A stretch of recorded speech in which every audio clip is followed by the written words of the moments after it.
everybody. Welcome out to Aaron and Austin's show. We're not openly talking about the AA meeting anymore. We figured out it doesn't Google well. Doesn't search well. Yeah. And really, we don't want to disrespect anybody that's going through recovery. That is very true. And we're promoting that all the time, whether you want to have a drink or you don't. We love both things. So I support you in your recovery. Yeah. And choose not to. And kind of come off weird. Okay. Yeah, exactly. So tonight's show is really cool. We have Sontia Soul on the program. Just heard her kill it in the hallway at Muse. Amazing. I don't care. I know John's not going to like the table bounce. He's going to hate the table bounce, but it was worth it. He's going to yell. Just killed it in the hallway. So stick around. As always, our artists perform at the end of our show. So stick around and hear. We might pop one up after this graphic. Yeah, after the graphic of shit coming up this week. We have a graphic going to explain all the shows that are going down. Check it out. Go see local music.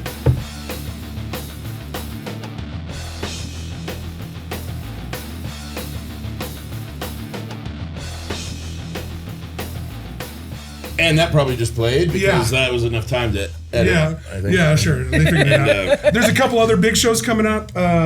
You got Blackstone Cherry with Dusty Grant at the Temple Live. Is that what they call it? Yeah, Temple Live. Live. Have you been there? Yeah. You took me there for my first time when you played with. I don't want to. You say his name for me, please. Don't put me out on that. You're just gonna let me fucking sit here and drown. Jason Callahan. Yes, thank you. Sorry, I had to remember what show that was too. Throw me a life raft, please, on the names. Yeah, it's a really cool venue, and it is in the Scottish Rites Building, the old Scottish Rites Building. Scottish Rites Masonic Temple, man. See, I always knew about the building before it was a venue because I work for the city and I know this town. So I've always drove by and seen that place. I want to get in that place. That's some weird. Have you really gone to check it out? I got pretty good access when you guys let me come to that show because I got to be backstage. So I even snuck into the little weird engine room where they make these weird boards fall down out of the ceiling and all that shit. Okay. But I didn't get to go where you guys got to go through all of the Egyptian rooms and all that crazy crap. I want to talk about that. So I've seen so when you go in there, you look up and there's a set of stairs that nobody can get to. How do you get to it? Tell us all right now. Is there? Yeah, you gotta know, right? I feel like you. I don't have all the ends. Tell me where the door is. He's secretly part of that building, and he ain't gonna tell us that's the problem. Well, don't they put an artificial stage on top of the stage that's there? Because when people perform there, they don't want you actually being on the stage that's the original one from the building. What? Yeah, they build an artificial stage on top of. It seemed that way to me, okay? Because I know those old stages are wood planks. You know what I mean? That's how you would. That's all stages. But it's not because the stage that I played on was more like the MDF carpeted with little metal angles. You know what I mean? That makes sense. Like it was kind of built on there, I believe, to protect. Because it's a very historic. And those drops that he's talking about, the stage drops back, they are really cool. They are almost 100 years old, probably more. Yeah, I don't even know. If you look, because I was sitting back there really taking it in because I always wanted to be in this building. Yeah. So I got a little access. So they have these rope and pulley systems that drop.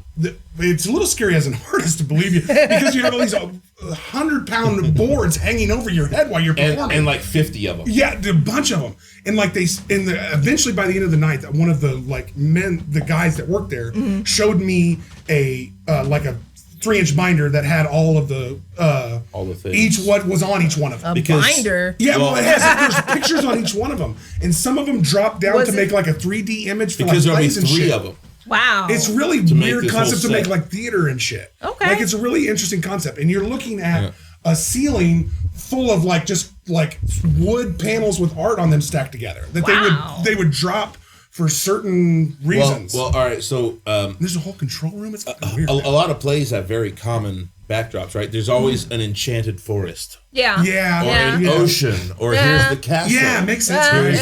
And that's what a lot of them were, because you get to see that that binder I told you, each page is this is what that one is. This is the picture that's on this one. Yeah. And you can see some of the ropes holding some of those planks up there look like they were older than the building. Oh, wow. Yeah. And some of them were looked really new, this one just screwed up. And I'm watching that, I'm watching these guys perform. I'm watching that. I'm watching these guys perform. When is this going to fall on next? Yeah. And then that's where I actually got a little bit of that inside information about the stage. Like you can see how kind of the people that run the place are a little bit anal about not messing up the joint. Because like there's really original crap in that place. There's some doorknobs in that place like worth, maybe a couple $1,000. The one thing that like every time I go into Temple Live and there's maybe like 200 or 300 people on the floor, you could tell the squeaking. And I always feel like I'm going to die. So I make sure that when I go to shows that I would die for. Yeah, right. I'm not going to go to any show at Temple Live. I'm going to go to one where if I die at this show, I'll be good. Yeah, I really dig Temple Live, man. Those guys were nice enough to kind of show me some of the back rooms that aren't really like total public access. Yeah, because it's a really interesting building because when you look at it, you're like, and then once you've experience the venue. Even what I got to go into the venue. I got to see where they sell concessions, and then I got to see like even the backstage of that area. Well, that's like a third of the building. Hi, Theron. Hi there. So there's an Egyptian room there. Yeah, there's like all kinds of weird. That is really cool. It's like gold on the walls. All the lights make everything in there kind of have this golden hue. Mm-hmm. There's a library there from the late 1800s. Wait, there's an Egyptian. I was listening to what you were saying and processed it, but like at somewhere at the back of my mind, it was like an Egyptian. Let me tell. Okay, here. So here's I have a story. So there I was, totally into the Mummy.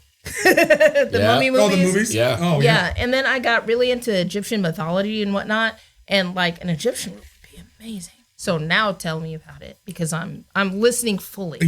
After this, we'll show you. After this podcast, we'll show you some pictures of it too. Definitely. I got some pictures. Yeah, so we'll tune you into it. There is at one end of this building.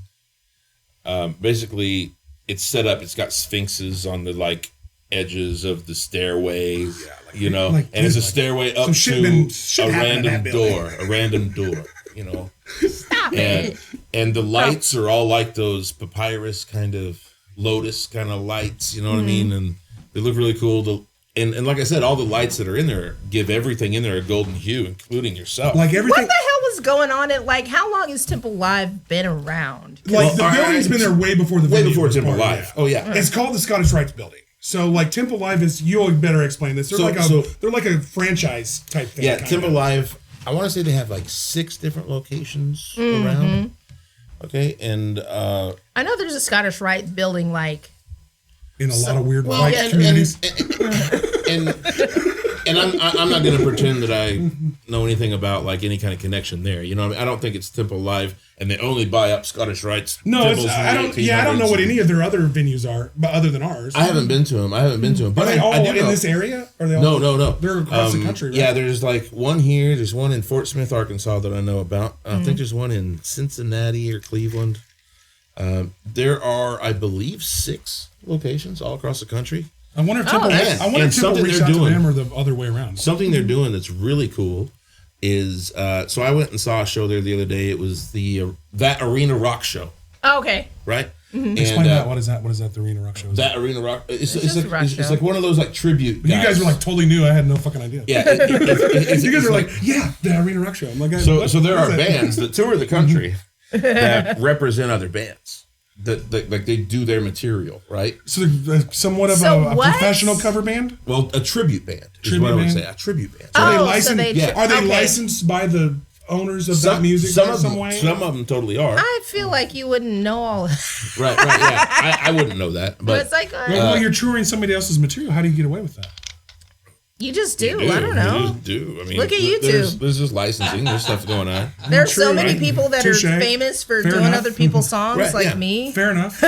Sometimes covers of songs that are popular are better than the person who wrote it. So so these guys they go out.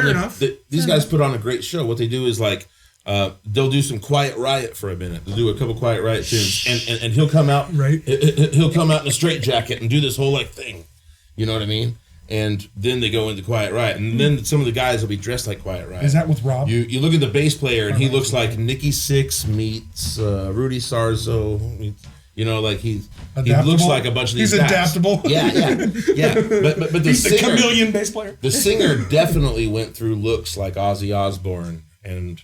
Do they go off and change like costumes? Mercury. Yeah, they go like costume changes. Costume lady. And this is all at Temple Live. This was. Yes. And one of their opening bands was John Woodson's Leg, I believe. I have never. I love you sounded like you really. You sounded like you really knew some shit. I've seen so much like of John Woodson's leg that I think I love them, but I don't believe I've ever seen. I feel like I've seen them like at the Shamrock.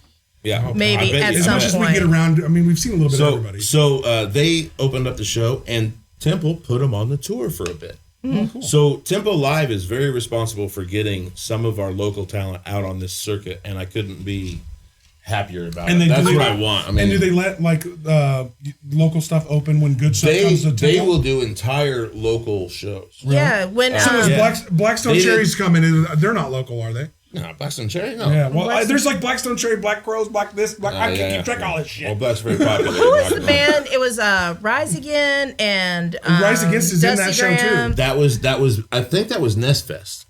To where it was like Sunset Motel, For the Birds. Yeah, there was Nest Fest, but there was Blackbird Cherry. Yeah, see, how do we keep... Is it exactly. Cherry? My point exactly is being proven right now. My buddy Ben Webster is in Hardwood Cherry. Yeah, dude. Blackstone Cherry, everybody's cherries, jump up and down cherries. I can't keep track of all this shit. Yeah. But no. Buck Cherry, shit.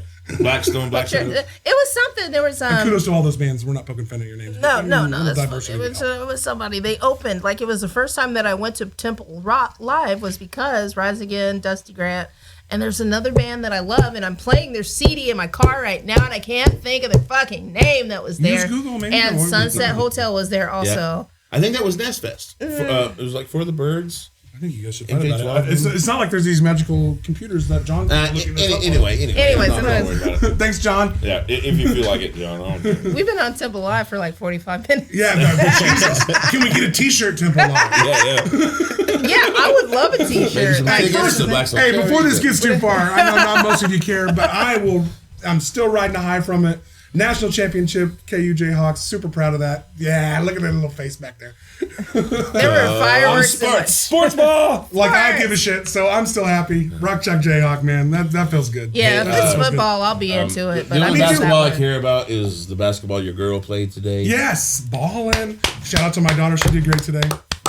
Both my kids' teams won today, so sweet. Yeah. Happy day for me. Happy day for me. And there's cool shit going on at Muse. There's a concert going on tonight. That's gonna be fun. There is. I'm hoping that we can wrap up filming by the time it gets loud and crazy out. Oh, quick rundown. How did the first night of the all ages open mic go? Okay, so this is cool. Yeah, so I've been dying to hear about this all week. How'd it go? We had a band called The Motions come in and play first, and The Motions. They were right on it, man. I'm telling you, they like emailed me like, all right, so what's a skinny? You know? Is this the band with the saxophone? Yeah. Yes, this is the one I want to see. I hope they come back this Monday. Yeah, and they killed it. My parents were actually in the crowd, and they are still talking about The Motions. Really? Like, so they got it building a swell already. They got it.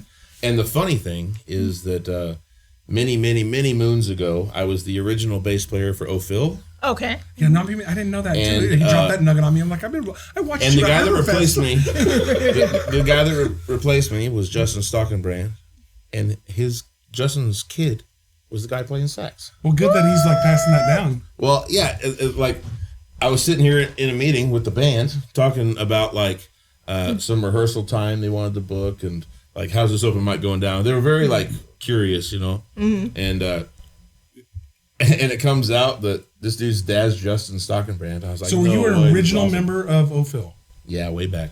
Look at this. Yeah. We got history in this building. Yeah, we're I've seen you play. Like, full of history.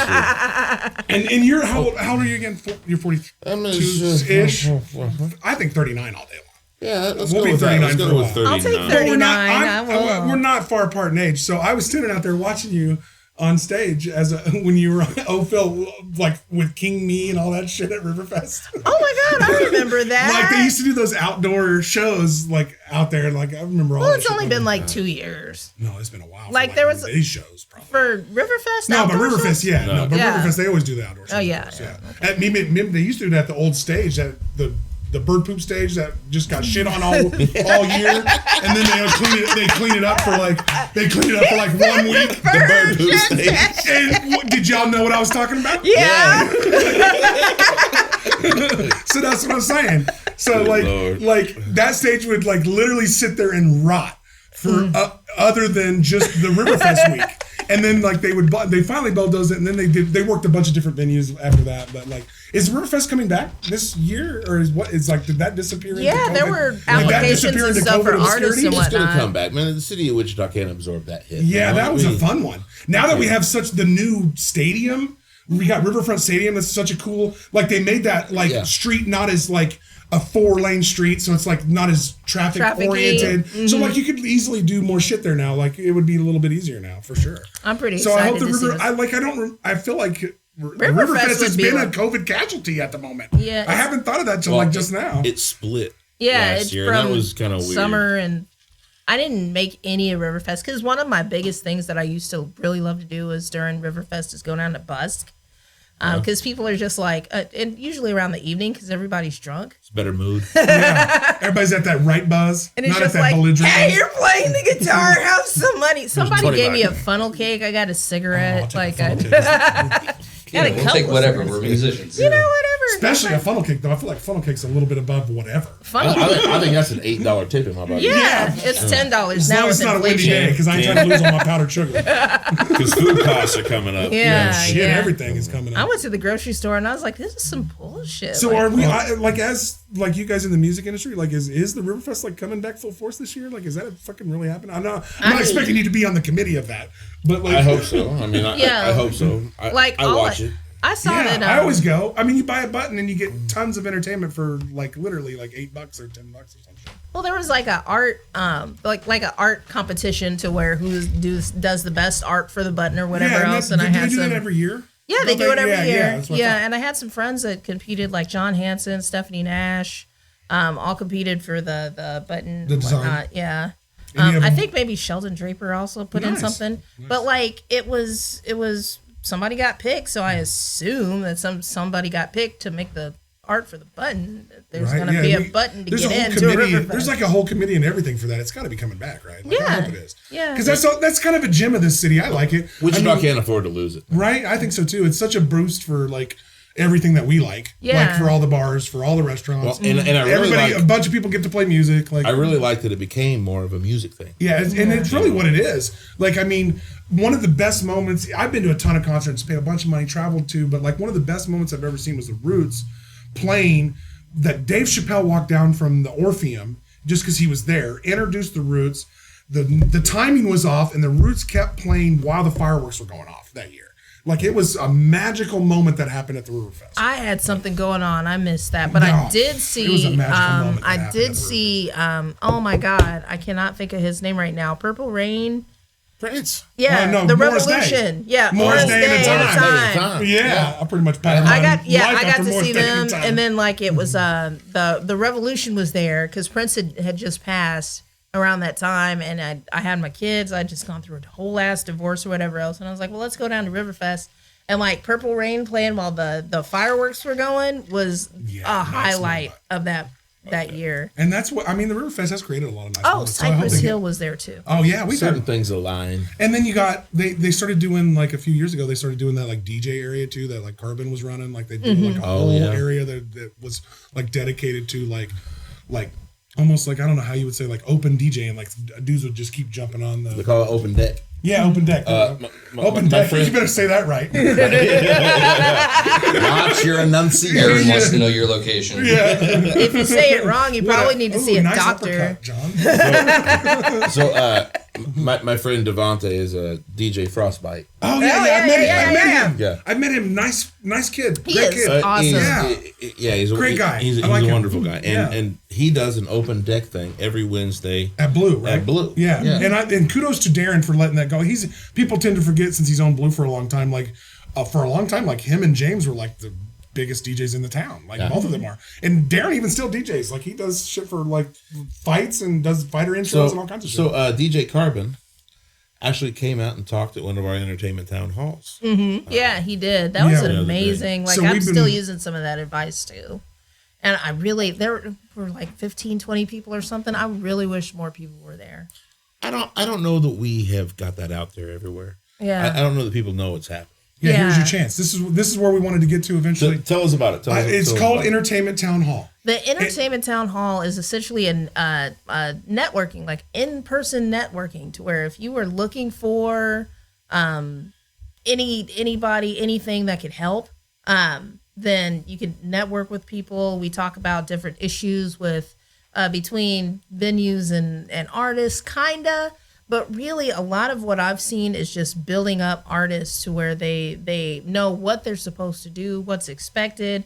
Venues say what they're expecting, and then we could all get together in the circle of fucking life. Well, kind of bridging the gap. Yeah. Bridging the gap between these things, for sure. Yeah. I think it started as bridging the gap between venue owners and artists and entertainers. So they can kind of understand what to expect a little bit. Yeah. We've had more than just musicians. We've had magicians. Yeah. And graphic DJs, artists. Yeah, entertainment. That's what we want too. Well, we'll have a musician on this show. I'm going to say maybe. I'm going to say creatives. Yeah, creatives. Yeah, for sure, 100%. And, but yeah, what we were talking about, DJ Carbon, he came out and actually spoke to the Entertainment Town Hall about promotion and branding and had a lot of really good stuff to say. Right. Out of this same Entertainment Town Hall, basically the open mic, all ages open mic was born.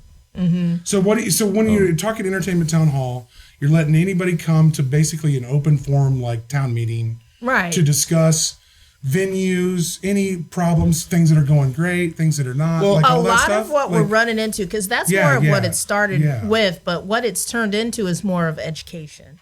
Because we have so many new artists that come in and they're like, well, how do I get gigs? Like, that's the number one question that we get is, how do we get gigs? And in that room, a seasoned pro always says, there. This is how you get gigs. Exactly. So more of bridging the gap again too. That John, everybody. Thank you. I feel like we should drop something. But is it time to like break a plate? Like, what is that, like Mazel Tov or whatever? Like, is somebody getting married? Yeah, no, is Mazel Tov the one where you stomp? Mazel Tov. But what's the thing, like what's the one where you like break a plate at a restaurant or something? I just seen Gordon Ramsay. Yeah, yes. At the Greek restaurants. Yes. We're gonna need some ouzo. Thank you for saving me, because I was fucking drowning there for a minute. But no, the Entertainment Town Hall, and we're doing something new. Yeah. Because we haven't really got a whole lot of venue support. Yeah, but we got the white building. Yeah, so I think we just take the Entertainment Town Hall to the other venues. Mm-hmm. You know, if they're not going to come to us for you guys open the door by hosting it here. You guys open that door. So now we can do it everywhere. That's gotten convoluted a little bit, and whatever it is whatever it is. I think we just take it everywhere we can. It's the Entertainment Town Hall tour. That's the goal. Yeah. Like, if you're not going to come to us, we're going to come to you. You know. Well, that's it. I mean, that's what we're trying to do here too. Like, and everything is included. Everyone's included. Everywhere you go, they kind of have their own clientele. Mm-hmm. So I think that might be the right road anyway. That's why I really appreciate Desmond from letting us use. The poet. Yeah, Desmond the poet from using the white room. Or the white building. Explain the white building a little bit too. It's a white building. So perfect. That explains it. Yeah, that's it. It's a white building. That's it. That's it. Oh, because White House was taken. I've never heard of it too. That's why I just don't know where it's at. Yeah, it's like it's on Douglas. Like if you see the what is that damn building that's right off of Douglas and Hillside, the Crown Uptown. The Crown Uptown Margaritas is right there. Yeah, so Margaritas, and then there's a white building right next door to Margaritas. Oh, okay. I've never heard of it. But anyway, Desmond. And I just did a show a couple of Sundays ago at the Veggie Fest, and then the different artists that were there, like, aren't artists that we see at the Entertainment Town Hall. So what I'm hoping, that's what I'm talking about. Tell them, is that they come too. Hey, threaten them a little bit. Just make sure they come. But every damn one of them could probably whoop my ass. I'm gonna just tell the truth. I don't know about that. But seriously though, I am hoping that by moving it to some different locations, we actually get a different participation. Right. Right. And everybody feels included. I feel like that way too. Like, we're not trying to set up. No one's trying to set up any competition at all. Yeah, the biggest thing that the hip hop artists come and say is that they don't feel included, and it's just like, and it's like, okay, well then, and then we'll see some change here. We'll see some change there. Are you not feeling included, or are you excluding yourself? Some of it. I'm just going to say it like this, okay? Half these people that are talking about the entertainment town hall, not including them, have never tried it. They've never been there. They've never been here. I feel like you can't. And I got nothing. You got to show up, right? I'm the one that does the emails and everything. You have to show up and you have to feel it out for yourself. Yeah. Because I can't tell you if it's right or wrong. On Facebook too. I can't tell you if it's right or wrong for you. If you don't show up, you got no initiative. Or at least read the damn summary. You know how long it takes me to write a damn summary about everything. Nobody looks at it. I know. Nobody, and I so appreciate it. Nobody looks at what I write. Spell, goddamn. And it takes so fucking long. Goddamn. Well, yeah, I think you never have a right to complain if you haven't tried to been included yet. If you come and show up and you don't like what's happening, you get the chance to say whatever the fuck you want. Yeah, right. But if you show up and like what everybody's trying to do, in my opinion, in my being around here, is it's all inclusive. Mm-hmm. So we're trying to get your information. Yeah. Like I learn shit from guests every week about how to promote our own show, and why am I that stupid to not take that advice? Not stupid. Like it cries. So I think people that are negating trying to be included in the town hall stuff is like, come on, show up. Well, here's the whole ass thing. We had 2 council people that have city shows. There's musical opportunities and entertainment opportunities that anybody could take advantage of from any genre, anywhere. They were here, and there was 10 people. That's what I mean. There's probably like 10 or 15 people. We had all this valuable information. For such a huge, big the community. The scene would rather try to complain about a thing than try to fix a thing. Mm-hmm. I'm offering you some solutions. I'm offering you some community time. I'm giving you a voice. Tell me what you think. Here is an entertainment town hall whose organizers, like Sontia, we have brought passionate people. Commissioner Lacey Cruz. Oh, yeah. And we brought Parks and Rec Department, Chris Pumpley. Yeah. Into the conversation. Yeah, come join us. And you know what they had to say? Chris Pumpley said, here is all the information you need. Everything. For putting any event you want through the city. Here's a website. Here's a $20 package. Here's everything. The city of Wichita is pretty accommodating. just here it is in front of you. Here's a link. Here's all the paperwork. He printed them off physically. The city of Wichita is a pretty accommodating place. It's a pretty special place that we like to shit on sometimes. But we had a great conversation about busking. Yeah. And explain that. Busking is when you go.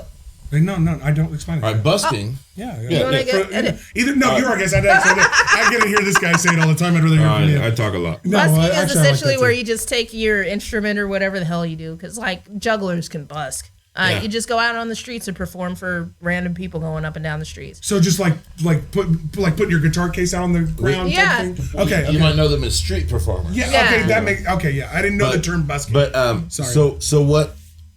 And I don't want to talk trash. I'm saying that a lot of the that's what we're here for. well, to a point, I guess. To a point. But so like your shop owners that you might set up in front of our little at a little place, or like.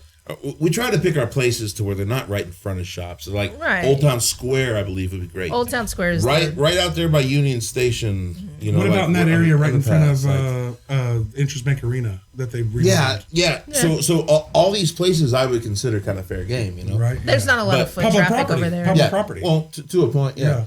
But it's actually not illegal in Wichita. But a lot of the business owners don't know that, and so they come out and they're like. Well, they don't know you're gonna have to get out of here. They don't own and the they sidewalk. actually don't know. They don't know They that. don't own the sidewalk. Yeah, they don't own. But they don't know that, and so they end up scaring a lot of this stuff away. But that's what makes a city cool. Yeah. I even as a young man remember first seeing busking. Busking. Look at me learning new terms today.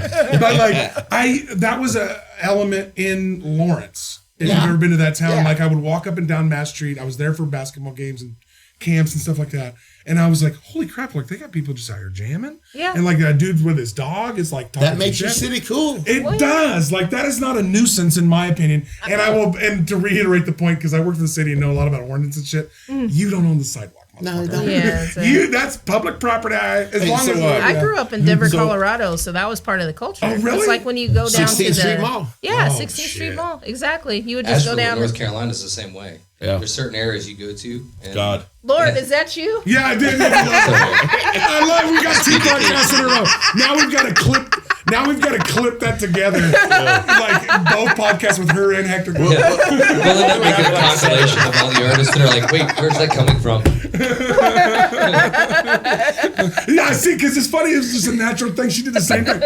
Like, what the fuck is going on? And what's even funnier is his point got totally negated. I know. I honestly, Nobody knows about I literally have Asheville, no North idea what he Carolina said. I literally have not a clue what he said. He's talking about Asheville, North Carolina, and it is cool. It's actually one of the North Carolina or West Virginia. Yeah, right? Mountain Mama, take me home. Country road. Blake Martin wants to know your location. Anyway. You guys were doing great. I was going to let you ride with it. Well, I think we only get 15 seconds before we have to pay him. Oh, yeah. Fair use. Just went right by there. Yeah. 11.5 for the win. So, Sontia, what do you have coming up? Yeah, what's going on with you as an artist? Let's get to that eventually. I have a bunch of shit coming up. Yeah, pimp all of it. Let's hear all of it. Let me see. April 22nd, I'm going to be doing a 2-hour show at Jenny Don Cellars Winery. So that's going to be like my first big show by myself. Where the hell is that? Tell everybody where that's at. It's on Douglas. I don't know where anything's at. It's on Douglas. So it's like right around Old Town, I do believe. Okay. But the address and everything, if you follow me on social media, Sontia Ware, Sontia Soul, on Instagram, Facebook, Snapchat, Twitter, YouTube. You're on Instagram, Snapchat, Twitter, YouTube. You got a YouTube channel? Yeah, I got a YouTube channel. Is it Sontia Soul? It's Sontia 67214 because I can't change it. This guy's been fighting YouTube all week. If you needed a couple of boxing moves, so April 25th, I'm going to be at Kirby's with Oceanography and Bree. Always a fun little place. Yeah. Say it again. I probably talked over you. Bree McBride and Oceanography is going to come out from out of town, so I'm going to be at Kirby's there. April 29th, I'm going to be here at Muse. For the benefit for the Boys and Girls Club. Yeah. Nice. June 16th, I'm going to be at Barleycorns for Joe Van. July the 2nd, I'm actually hosting a show. Muse just had Ballistic out for his CD release party. That was a cool show. Yeah. So I'd asked him if he wanted. So I did this thing. I was like, oh my God, there's not enough mixed genre shows in Wichita and blue. And then somebody's like, well, why don't you make one? And so I did.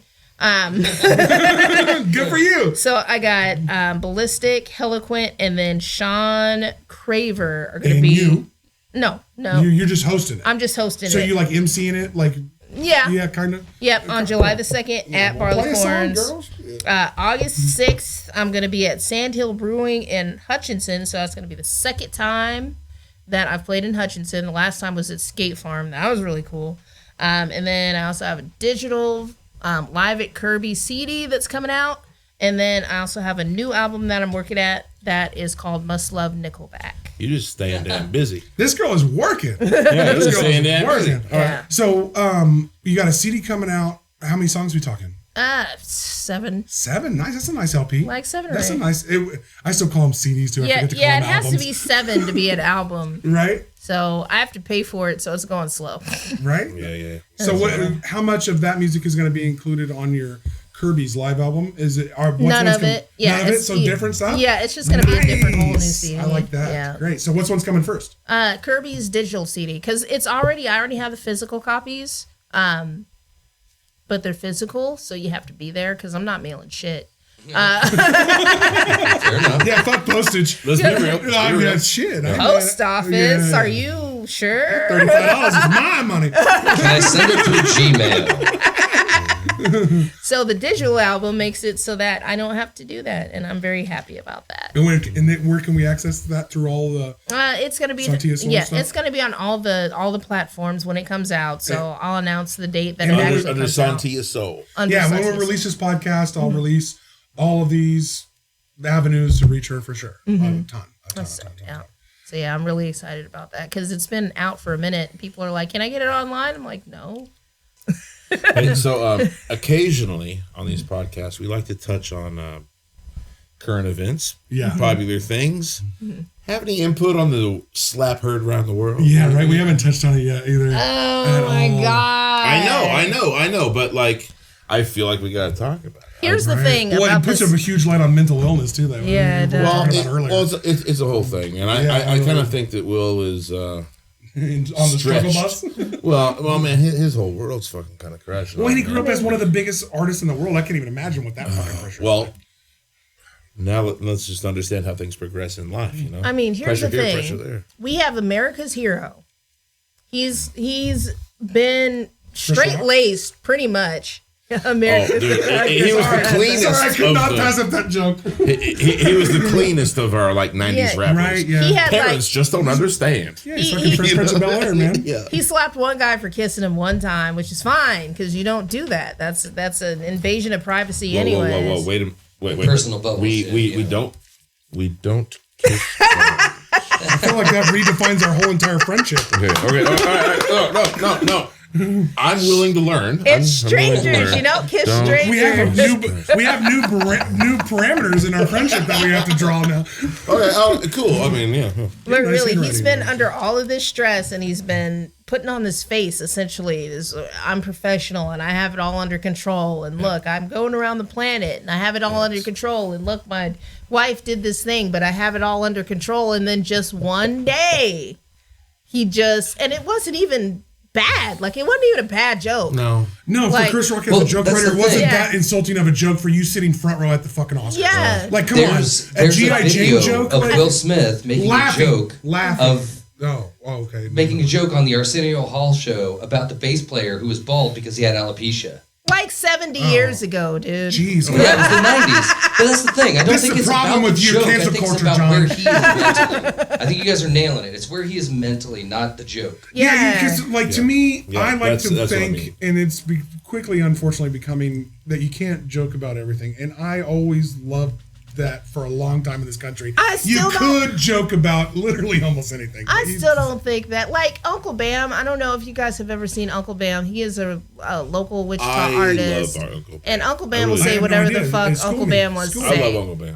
What is he as an artist? Like, school me. A comedian. He's a comedian. He's a stand-up comedian. He's a comedian. So it's like an underground thing now, like grunge was or punk was or different type of jazz or whatever else. So so it's an underground thing now. It'll come back.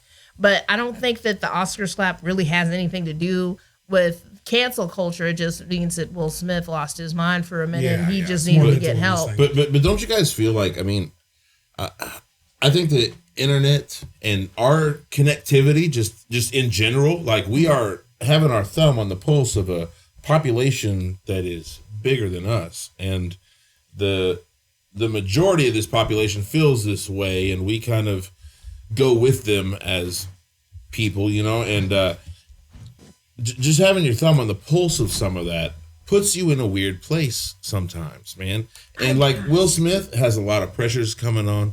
I think there's a lot of pressures coming from a lot of different places currently. Just because we are more like culturally and socially aware, there's a lot on the table. And when we're in the know of some of that sways our thing a little bit. There's a difference between aware and hypocrisy.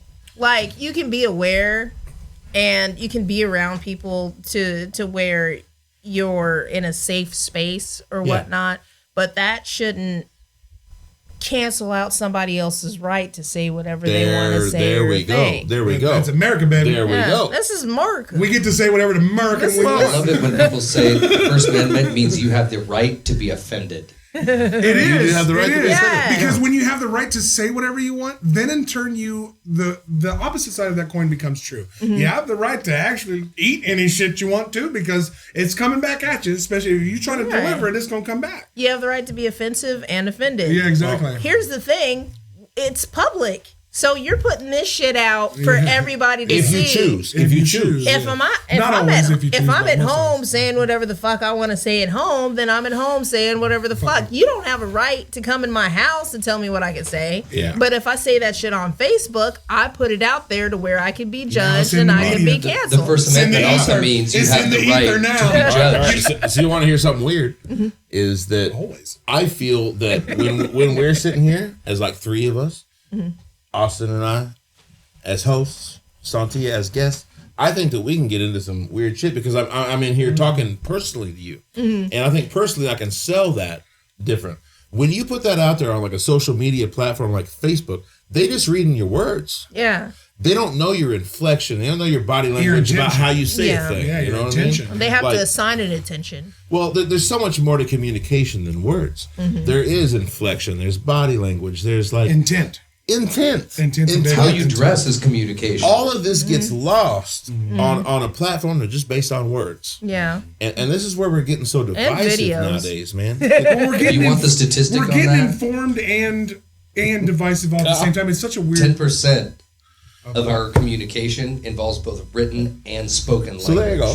90% is other things like hand gestures, body movement, eye contact. So like the round trip is... He walked up there and slapped the shit out of him, which, don't slap a comedian. I fucking love comedians. And Chris Rock didn't even make that crazy of a joke. Guys, you walk up there and slap him because you're having problems in your relationship. Like, if that fucking offended you, talk to Chris Rock behind the scenes. Like, how are you going to walk up and open hand slap a dude? I think a lot of that happened after the fact. I think that Will reacted wrong.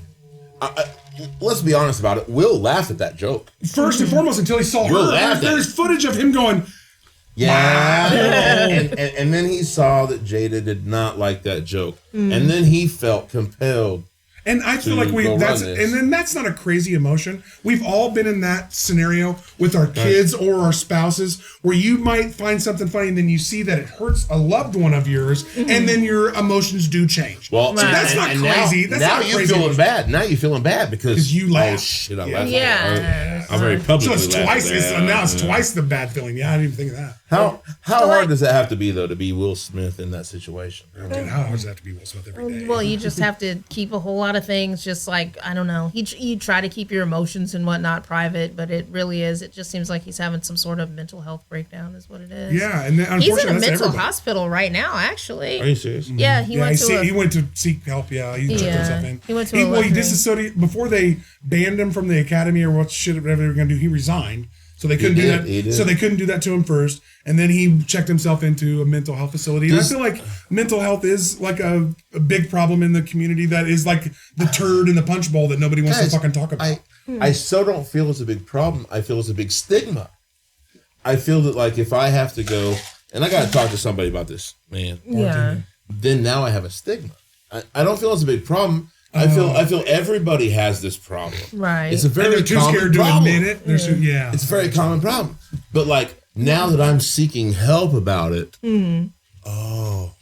well, you're good, John. Let's walk on eggshells and let's not. Yeah, and then you're like, you're kind of like the person that needs help or feel sorry for me. Don't treat me like that. I'm the same dude. I'm the same dude. I'm looking for real help. I'm looking for real help. I think it's getting better now. Like, I've had a whole lot of issues that I just didn't have to deal with. Like, I just didn't deal with over time, or try to medicate with alcohol. I was an alcoholic for a while. Well, I feel and then all try to self-medicate. I get it. Yeah, and then just whatever I could get to make the pain go away, and it was just years and years and years. And when I finally realized that's what I was doing, then it was time to like talk to somebody. But ain't that a first natural response? Mm-hmm. I mean, all right, I can handle this. Yeah, we'll figure it out. We try to handle it in house. Mm-hmm.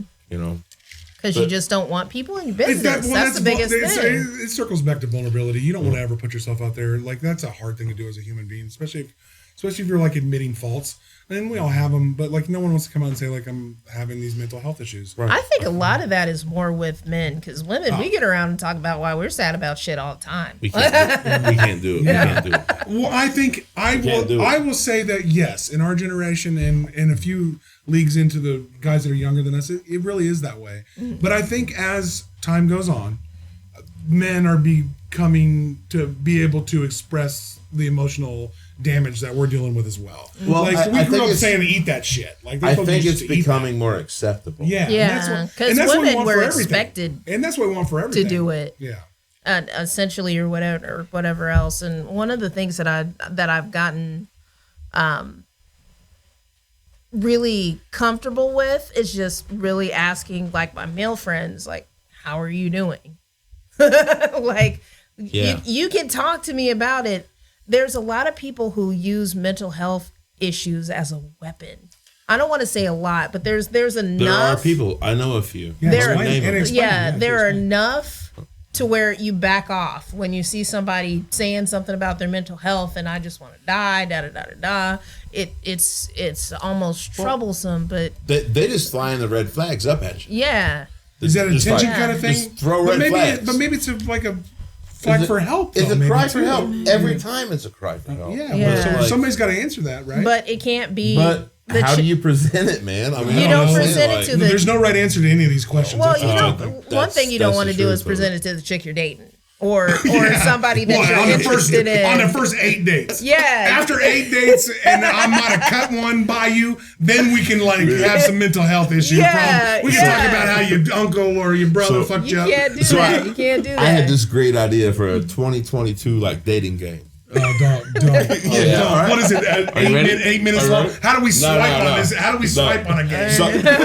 Hold on. It means that like this girl come up here and she's like, basically I run through dudes and, like I just want the attention right up front, but as soon as they stop giving me all the attention I want, I throw them to the curb, They might have a kid, but that's money in my pocket, so let's go there. And then the guys, the bachelors, they go, well, I'm a musician. I'm never going to be home. I have an alcohol problem, and I'm doing this. And then there's bachelor number 2, bachelor number 2. He's like, I'm an executive. I fly around the world every day. I love how you stood up for this part. I love how you stood up for that part. Yeah. Well, what happened if we did that? What would happen if we did that? Like us dating. Have you guys ever seen the show Baggage? No, explain. This sounds like. Is it one where you like? Is it the one where you like show up and like here's all my shit? Okay. So before after Jerry Springer retired from paternity tests and watching people fight on stage, he did this show called Baggage. This is a Jerry Springer produced show. It doesn't exist anymore. I can't believe you guys have never seen it. Look it up. Cool. And in Baggage, I want to check it out. There would be like a bachelor, a bachelorette, and then there'd be 3 people, and then they'd have suitcases, and then their small suitcases would be their baggage, and sometimes it'd be like, oh, holy crap! I do think I remember. Yeah, it'd be like, hey, I spend more time with my dog than I do with my boyfriend, and then the second bag would be like, I probably would stab you with my nails if I got really mad. And then the last one would be like, damn, I'm a furry. I also only want you with that. Count it, John. No, it's worse than that. Well, I mean, what's the outfit look like? I'm not furry shaming. I don't even care. Yeah, that's probably the healthiest relationship you'd ever had. A warrior princess outfit was pretty keen. That girl was. What was her name? I'll hit it. What was her name? Lucy Lawless. There we go. Yeah. Dime piece in my opinion. But so there was a whole show for that, and it was hilarious. I'd always So you would just be like, "Here's all my emotional baggage. Deal with it." Yeah, there'd be like. I kind of enjoy that. I think that would be a great show. I think you could parlay that into like concept. Dating now. Yeah. Because, honestly, why not?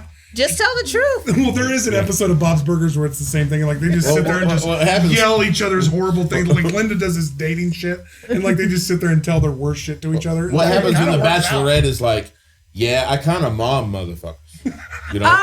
So somebody that's totally codependent. Let's take that guy. Yeah, that'll be cool. That'd be cool. Let's take him. And yeah. I mean, everybody has their shit, and we try to hide it from each other, and it's like, what if we advertised it? Well, the point is, I think the roundabout point that we're trying to make about mental illness is we're literally all suffer from it in some way, shape, or form. Do you guys know anybody normal? Well, you guys know one normal guy? Yeah, but who the fuck wants to know that normal guy? That's the thing I would present to you. Like, we don't want to know the normal guy. The guys we all know, we have a bunch of people we know. Fuck the normal guy. You guys understand that normality is relative, right? No, it's relative, but what is it? Have I ever seen it? But the thing is, have I ever even seen it? We just need to make it more non-toxic to discuss the issues that everybody's dealing with. Yeah. That's the thing that you want to change, systemically.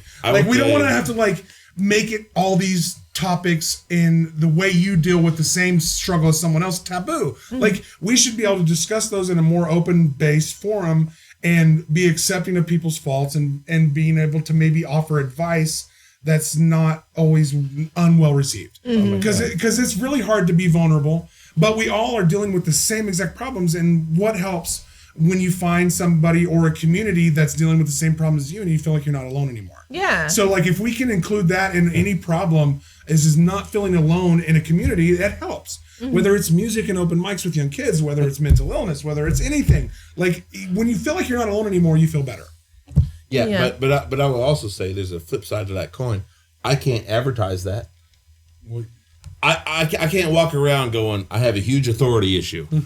Yeah. You know what I mean? Yeah. Like if you try to control me, I'm going to buck that system. Yeah, exactly. And I can't walk around. Yeah, you're right. I can't walk around and just be open and honest. Should we try t-shirts? I can't be open and honest about like, my sexuality was repressed for 18 years and yeah, like you know, like it's really I can't walk thin around ice. And just say it's very thin ice. You're right. You can't walk around there, but they're I don't know. There's especially with the internet. It's like I'm telling you. There's always a place to find people. Yeah, you have to rely on people that your close friends and the people that are a little bit outside of your friends. That's what we're really talking about. Like you're not going to broadcast your fucking shit to everybody. No, but we need to be better at. It's not because my shit ain't your shit. But we need to be better as like say me and you as great friends. We need to be better at supporting each other at that too. Like that falls short sometimes with your friendships too. Like you don't realize that some people need support. Well, we operate at a very superficial level currently. Well, and everybody doesn't want to let everybody in. Well, but this is what I'm saying is like social media and whatever. We operate at a very superficial kind of level. Yeah. When people put stuff that's deeper and darker on Facebook, that's perceived as drama. Mm-hmm. Or you're airing your shit. Everybody cringes at it. Don't do that. Cringy. It's cringy. You know? I mean, great word for it. It's kind of, you're like, well, and you're like this motherfucker. No, bro, it kind of is. Okay? It is. Well, I mean, because you put that out there for everybody.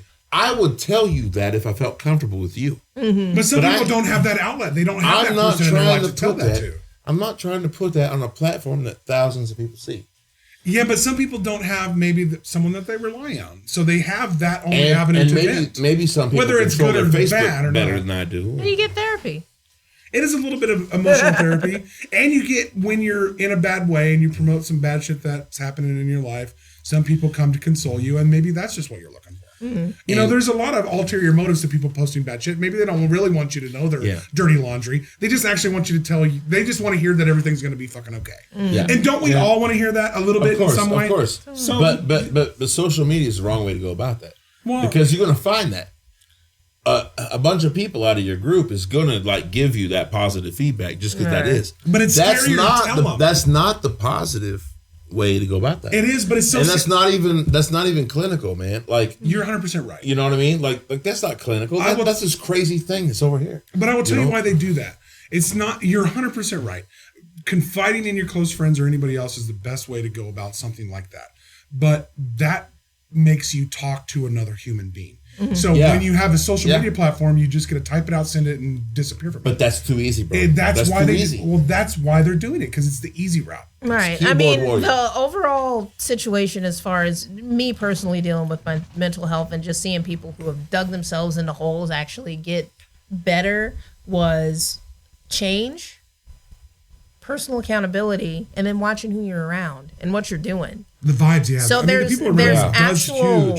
Like, you can be as sad as you want. You can be as depressed as you want. But if you don't do any work on it, you're just going to stay in that platform. So if you're putting on Facebook, oh, my God, I'm so sad. And then somebody's like, I'm sorry you're sad. And then you get that quick emotional high, but you don't do anything about what's causing you sad, then you're going to fall right back into it. There's a level of work that goes into actually getting yourself together, and you're always going to fall into it. It is work, but that's why people avoid it. Yeah, but they can't. You can't. You got to stop. It has to quit.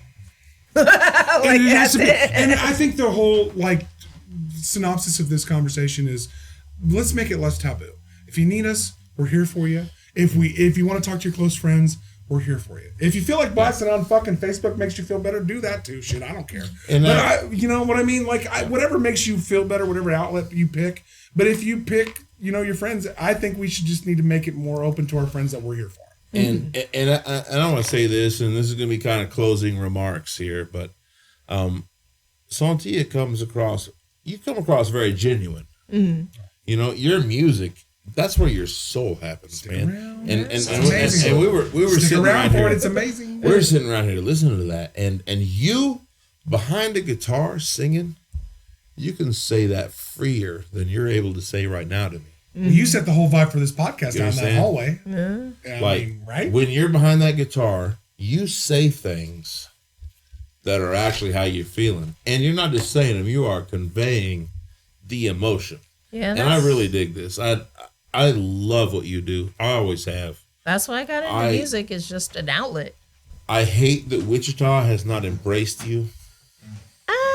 I don't try that hard though. She's got totally fair. Totally fair. Okay, she's got 4 gigs coming up this month, and Wichita's embraced. No, I'm going. She's doing great, but like I do see that. Get on your shit, Wichita. I got other shit to do. I really do. I'll say for anybody that hasn't seen Sontia live, you're fucking. She literally brought me to tears. She transferred the emotion of the song she was playing into my mind. He literally fell down in the hallway. Fell down. It was like a fainting situation. We need to define like. He did not want me to bring it up. She's fantastic. He fell down, fainted. We changed pants. It was a whole issue. But he didn't want me to mention pants and call me John Hanson. All right, it's been a great podcast. Thank you for coming out. This has been a lot of fun. Stay tuned. We got a couple tunes from Sontia. More content next week? Yeah. All right. Thank you for doing this. Give us a like. Give us a share. Tell your friends to love us. And like and share all her stuff, too. She's been great. All my shit. Yeah, all my shit. Move that shit. Everything. Push it, baby. Keep it pushing. Can we hear our theme song? John, come on. Is it a podcast? Is it a show? Aaron and Austin, they don't even know. Hey, hey.